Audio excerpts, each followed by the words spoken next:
Pernahkah merasa kecewa, sakit hati, atau kepikiran saat orang yang dekat dengan kita, yang kita hormati, kita sayangi, berkata negatif tentang diri kita? Kata-kata memiliki kekuatan yang sangat besar pada hidup kita.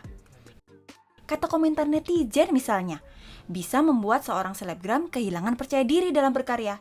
Sebaliknya, sapaan dari kawan kita bisa membuat kita lebih bersemangat. Kata-kata atau pesan verbal membuat kita mengkonstruksi diri kita dan dunia. Kita bisa belajar tentang dunia, merencanakan masa depan, juga mengevaluasi diri melalui kata-kata. Jadi sangat penting untuk kita belajar komunikasi verbal untuk lebih dapat memahami dan mengatur bagaimana kita berkata-kata. Pertama, kita perlu tahu apa itu komunikasi verbal.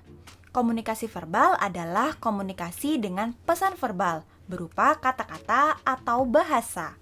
Sebaliknya, pesan nonverbal adalah selain kata-kata. Pesan verbal dan nonverbal saling melengkapi satu sama lain, tidak bisa dipisahkan. Misalnya, saat teman-teman sedang diskusi tugas perkuliahan, bisakah hanya pesan verbal? Pasti ada ekspresi wajah kan, gerakan tubuh, orang juga bisa memaknai pakaian yang sedang teman-teman kenakan. Kalaupun hanya suara, tetap ada pesan nonverbal, misalnya berupa nada suara. Jadi, pesan verbal itu selalu sepaket dengan pesan nonverbal.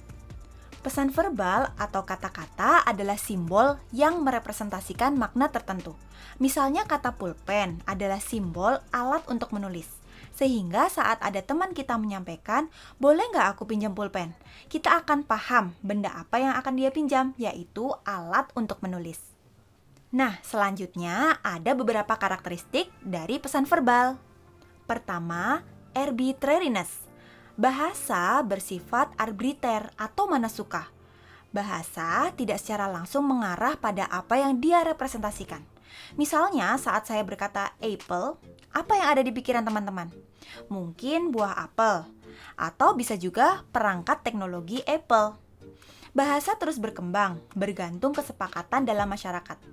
Saat pandemi, kita akrab dengan kata-kata misalnya daring dan luring, webinar, prokes yang itu muncul dalam konteks COVID-19. Lalu ada ambiguity, yang artinya kata tidak memiliki makna yang pasti dan jelas.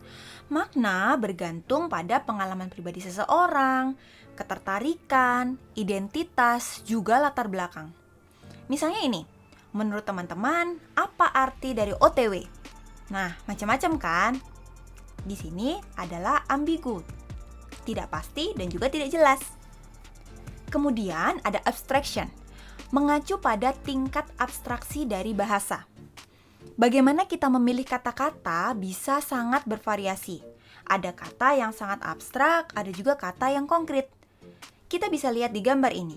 Misal kita mau menjelaskan tentang teman kita yang bernama Andrea, kita bisa mengatakan dia orang yang egois. Yang kata itu adalah kata egois, kata yang sangat abstrak. Apa makna egois? Kan tidak jelas. Nah, sampai bisa kita memilih kata yang lebih konkret. Kita menjelaskan secara apa yang kita lihat pada Andrea, bagaimana dia berbicara, apa yang dia sampaikan, apa yang dia kenakan, dia melakukan apa, itu adalah kata-kata yang lebih konkret. Terakhir, ada politeness. Ada tingkat kesopanan dalam penggunaan bahasa.